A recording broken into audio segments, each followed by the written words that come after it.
To add more apps in the adjust display routine in Samsung Galaxy S23 Ultra, swipe down the top of the screen and then tap setting icon, tap mode and routine, and then tap routine.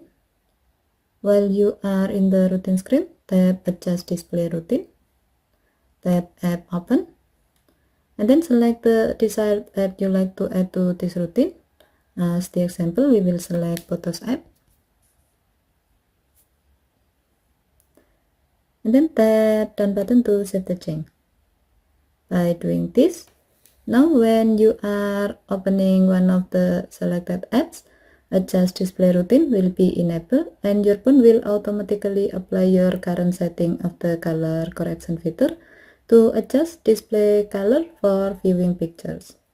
Okay, thank you for watching. Have a nice day.